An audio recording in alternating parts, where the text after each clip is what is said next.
guys, it's Kaylee, and I am here to talk with my sister about traveling. We have a big trip coming up. We are headed to South Korea in 4 days. Yes, and we'll be there about 9 days, Yes. I believe. Correct. So we'll be there for a nice long while for spring break, and I think we're gonna have a lot of fun. Mm-hmm. So we wanted to make this video to help other travelers prepare for traveling abroad. This is good, especially if you're a first-time traveler and don't really know exactly how to go about like all of the things that you need to keep in mind and stuff like that. But we're also going to throw in some specifically Korean things, like what are we packing, what to bring to Korea, stuff like that. So, through our experience, we have compiled a list. It is our to-do list. It currently has 17 things, but the list kind of always grows, really. But the first and thing that I wouldn't have thought of if I was going on a trip for the first time was calling my bank. Yeah, you definitely need to call your bank if you have a debit card or a credit card, because if you get there, they will. And They'll decline your card. You start charging, they'll decline your card. Sometimes they even do that if you notify them. So make sure and call them and tell them the days you're gonna be in wherever. Mm-hmm. So we called ours and said we're gonna be in Korea from these days. We also have an airplane stop in California. So authorize those purchases as well. Yeah. So those are very important because otherwise your card could get declined. The second one is to stop mail. You need to contact the post office and ask them to hold your mail for the amount of time that you'll be gone. In the U.S., this is USPS. Do you know if there's like a certain amount of days that they can do it for? I think the max is like a month. They can hold it for about a month. But it'll stop all of your mail from like piling up into your mailbox. Prevent it from being taken too. Yeah. They can hold it so that people don't steal your mail. Yeah.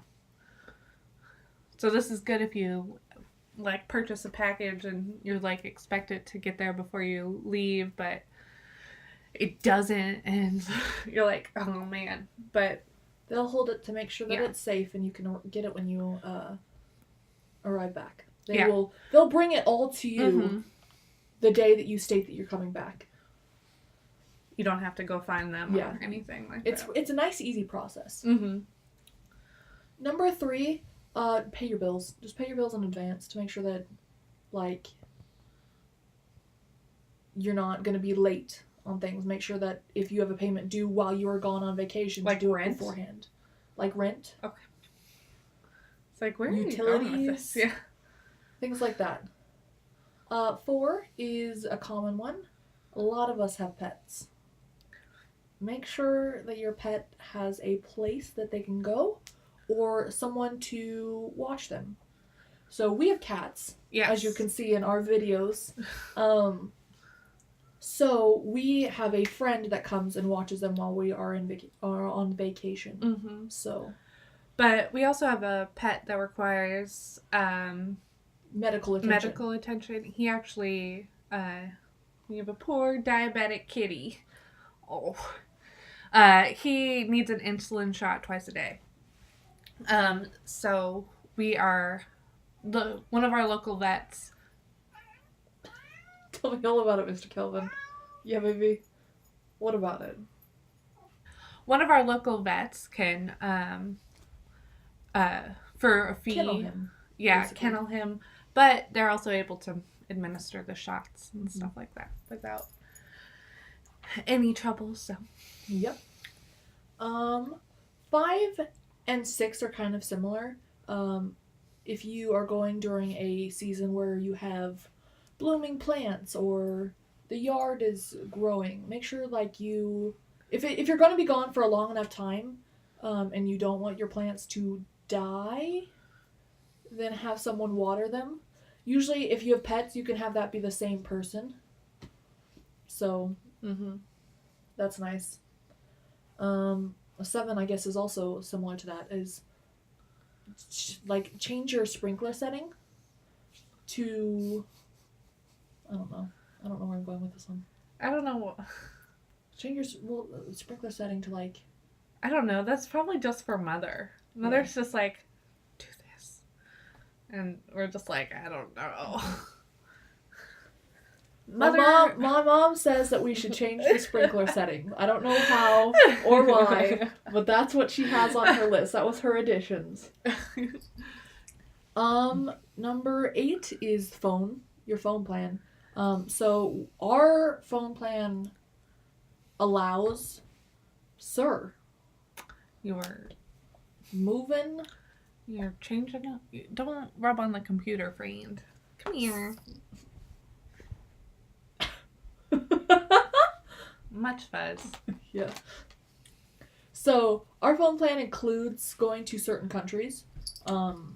Luckily, Korea is included in that. So this includes also a lot of European countries and a lot of Asian places countries. like The only one that I was in that it didn't include was Vietnam. So that was interesting. But call your phone provider. Yeah, just in case, just to double check. I know my boyfriend is also going with us on the trip, and he has a different network than us, and he doesn't have to do anything to receive service there either. So that's awesome. Yeah. So just make sure to call them and make sure. If not, then you might want to get a payphone, like one of those like track phones. Sometimes you have to get a SIM card as well, like a different SIM card. I know I was going to have to do that in the UK when I was going to be there for 3 months. I was going to have to get a new SIM card with a UK phone number. Number 9 is rather obvious, but it's still an important step. And that would be to notify your work that you are going to that you are going to go. Mother apparently thought this was a very important step to list. She doesn't even work. Notify your work, kids. I work. Yeah. I will be, like, I've told them ahead of time, but I'm also going to email them again right before I leave and be like, I'm not missing. Like, oh, I can add on to am. this. I am a university student. Oh, yeah. So, my spring break is this week, not next week when we're going to be in Korea. But her spring break is next week. And since she's a graduate student, it's above when my spring break is. It has more priorities. Yeah, graduate school kind of bumps you up a little bit. So when we were planning this trip last semester, I already knew a couple of my professors, who my professor's going to be. So I scheduled in-person meetings with them to go and talk to them about, hey, I'm going to be missing a whole week. Is there any way that I can make it up absence-wise? Because a lot of my classes are, like, if you miss a day, you'll get docked. And all my professors were just like, yeah, that's fine. Just turn stuff in beforehand. Mm-hmm. And so this last week, I worked really hard to do not only that works, but, like, the week after spring breaks work. And it wasn't that hard, and I finished all of it. And there's always, if you bring in, like, documentation, you can get excused for stuff. Mm-hmm. So some professors can be a little mean, but if yours kind of related enough to your major that they're like, yeah, see, oh, you're gonna miss Korean class to be in Korea, I think that's okay. Yeah. we'll let that one slide. Yeah. 10 would be arrange for car parking, whether that's you drive to the airport and you park there, or I know last time I think Mother and I went to Europe, we parked at a Marriott where we stayed the night before, and they let us keep our car there for a month, and we took the shuttle to the airport because it was right near there. Mm-hmm. And that's usually cheaper than parking at the airport. Yeah, sometimes there's parking away from the airport and like parking services, and you can take a bus. I mean, you could also take an Uber to the airport depending on how close you are. We're going to be about an hour from the airport on the day we leave. So we're going to drive, and then we're going to park in a special like parking long-term parking, and then we'll take a shuttle to the airport. So, yep. 11 would be cash for currency. So like most banks, you can ask them if they can convert money. So for example, we went and got Korean won for the US dollar, obviously.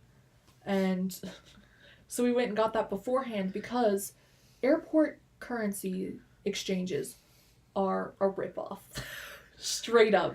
A lot of times they have extra fees associated with that. You can, if you do end up in a place and you're like, I guess I need some. It works. Yeah. It is an option. But just know that they're going to charge you more than you would like. Yeah. Like a percentage or maybe a flat fee. Yeah. It's less if you get it beforehand. Yes. 12 is to like print your itinerary. If you're going on like a specific tour, print it and give it to someone that is staying home. Give it to like a brother, a sister, an uncle, or whatever. Someone who is staying here so that if anything happens, they'll know where you are on a certain day. I feel like that one's kind of a safety thing. Yeah. And I mean, print it for you too. Yes, like, it's nice to know. Sometimes you don't know if you're going to have Wi-Fi or whatever. Most places have free Wi-Fi now, but it's nice to know, like, oh, we're done with this. How much more do we have to do? Or what is next? Where are we going? 13 is if you do use Uber and you haven't used it in a while, make sure you update your Uber account. Because sometimes, like in Mother's case, her card has changed. Her credit card that she uses to pay Uber has changed. So she needs to go into the app and change that before actually ordering an Uber? Yeah? Hailing an Uber?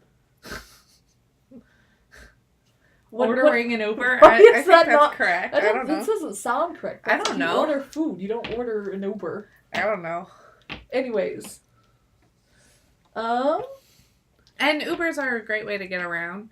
Certain places have them more than others. I don't think do they have them in Korea? I think we figured this out. They do have them in Korea, but it's more expensive than a taxi. So I heard that they suggest taxis more than Ubers. Yeah. And then also to be careful for scammers. Because often in almost all countries, if they see someone foreign, they will try and raise the price up a little bit. Mm-hmm. So make sure you kind of know the gist of how much it would cost to get from one place to another. And then you can or have the map out. Hong Sang-se-nim, my teacher, my TA for Korean, was like, make sure you have your map out. They'll know you know what you're doing if you do that. They can't mess with you then. And I was like, thanks, Hong Sang-se-nim. So I was given that advice. Mm-hmm. There are just certain places where I prefer Uber, just because it's more safer, I feel like, personally. Yeah, and you know exactly what you're going to pay, and you don't have to worry about having cash. Because I think, because some taxis. only take cash, and like I don't always carry cash on me, and that's always hard. So I know at least in the U.S., anywhere we travel in the U.S., we do Uber rather than taxi. Mm-hmm. The U.K., I use Uber there. That's nice rather because than traffic in London can make the money go up a lot on the taxi. That's true. So when we took a taxi, mm-hmm. it would have gotten really expensive if he didn't cut it off. Really? Yeah. Mm-hmm. We had a good taxi driver. You have to when you find them, you know. Well, and in London, I mean, even though I do recommend Uber in London, mm-hmm. like the taxi drivers in London are pretty good. So they normally know a lot too. They're very, very intelligent, very smart people. Yes. I took Ubers in Australia. That's another place that I did Ubers. It's easier when you speak the language. It does. It's a lot easier when you speak the language. 14 is print your emergency contact info. Keep it with your passport on you, on your person, and also leave it behind at your house or with your a person? With the person that you left your itinerary with. This may sound like super precautious, and it is. But there's a reason. Going to a different country has its risks. And there are certain situations that could happen that could be bad. And we're just trying to help, make it a little bit easier. That you have your emergency contact info and you have your itinerary and your, hotel locations. Sometimes you might get stopped by police and asked. I've never had that happen, but I've heard of it happening. I've never been in a place where there's been aggressive police, so.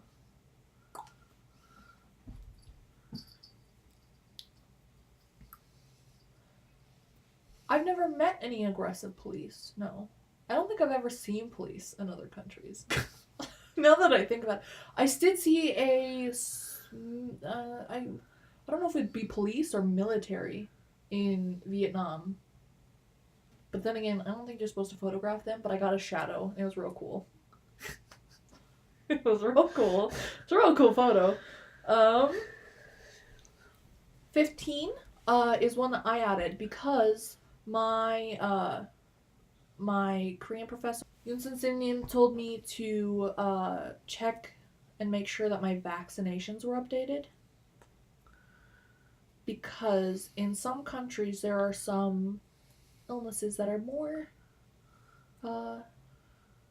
prominent. I don't know. Yeah. Common. Yeah.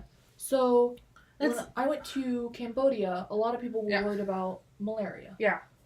I mean, I don't think that's a worry in Korea. It isn't, but I just wanted to add it to the list. This is the general list. Yeah, and you do have to make sure you before I went on study abroads in college, and one thing, we had to be updated on our vaccines no matter where we were going. So before we went, it was a requirement through the school. But if you go to Europe or most of Asia, you're probably fine. It's warmer places where they have malaria and mosquitoes and stuff like that. I think I had to get something special for Costa Rica. I didn't. Did you not? Okay. No. I don't remember. So. Well, I mean, yours was a couple years earlier. Yeah. So. And there may have been an outbreak at that time of something. Our big thing was Zika. The Zika virus was going around when I went to Costa Rica. But none of us were worried about it. We're like, just don't get pregnant. I mean, it could stay with you until you get pregnant, but then again, I don't want to get pregnant, so couldn't care less. I think it's only a certain amount of time. Yeah.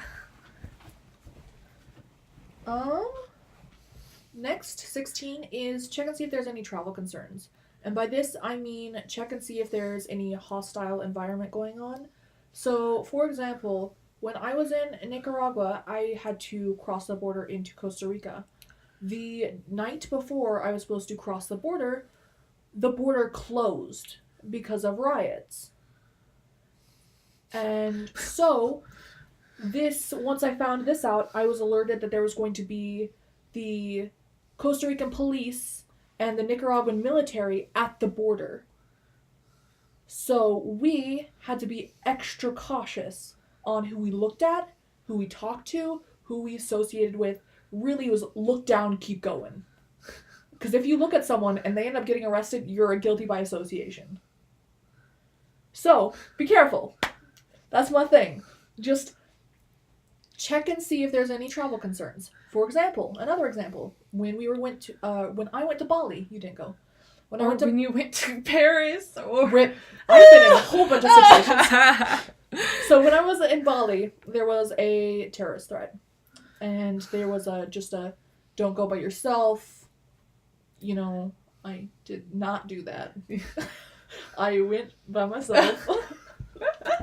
I wanted to go to the beach, and Mother didn't want to go to the beach, so I was like, And then Guess I'm going to the beach. In Paris, there was a bomb threat. You got locked down in the Eiffel Tower. We were on the second level of the Eiffel Tower, and we were told, you can't go downstairs, and we're like, cool, great, thanks, why? We were never told why. We figured out after why. So, yeah, there was a bomb threat, and they had to close the Eiffel Tower to keep anybody from going down. So I was locked in the Eiffel Tower. I've had lots of fun situations, haven't I? Mm-hmm. One thing for me is we weren't allowed to use the subway in... You weren't allowed to use the subways in London. Yeah, we weren't allowed to use the subways in London. Just because there had been bombings and stuff like that. Other times Couldn't take, like, bus systems either. Yeah. That was only for that one trip, though. I've done it multiple times, and the tube system's great, but, like, that's always a concern. And we're going to Korea, which has a pretty well-known neighbor, also called Korea. Thanks for that one. But we're also going to the DMZ, which is the demilitarized zone. And for those people that are going to that, I suggest reading up on it a bit, because North Korea is such a bad rep right now, and I'm learning so much through my post-colonial Korea class about how all of that is just kind of prejudice. I mean, some of it has basis. Some of it has basis, of course, but you also aren't seeing the whole picture. You're only seeing some of it. And 17, the last one on our fancy list here, is visa requirements. Some places require visas. U.S. has quite a few open places to an extent. So Korea, to go to Korea, you can go, if you're from the U.S., you can go there for up to 90 days without needing a visa. And is a loophole to that, because I'm staying for 97 days this summer, and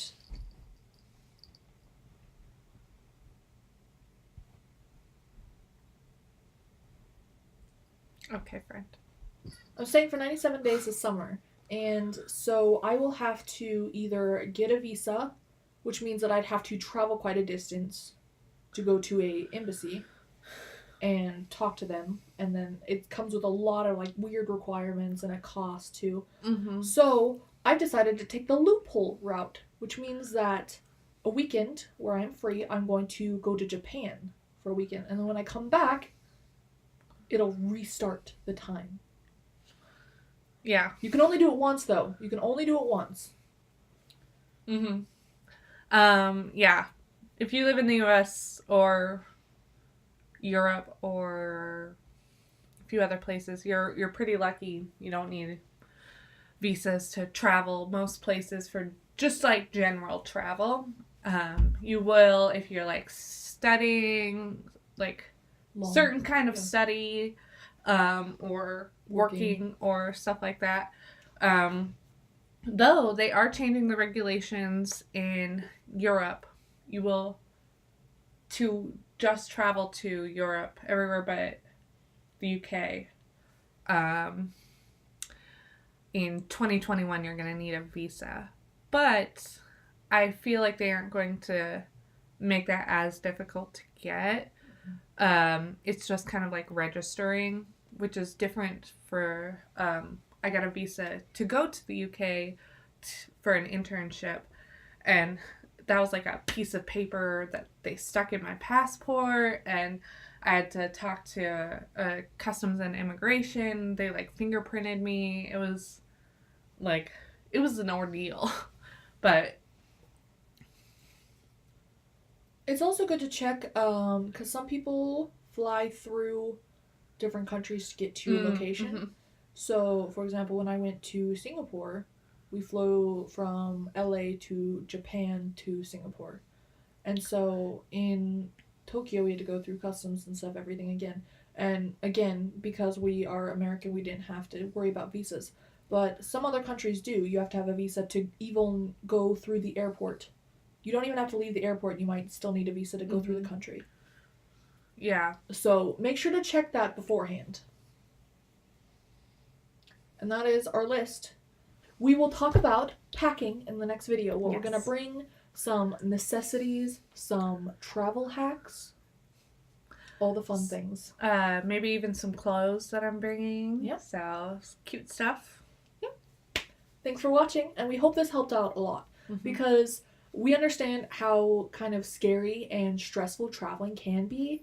So we hope that this at least helped calm your stress just a little bit with our cats and our knowledge. Our cats and our knowledge. Little brats. Thank you, friend. Bye.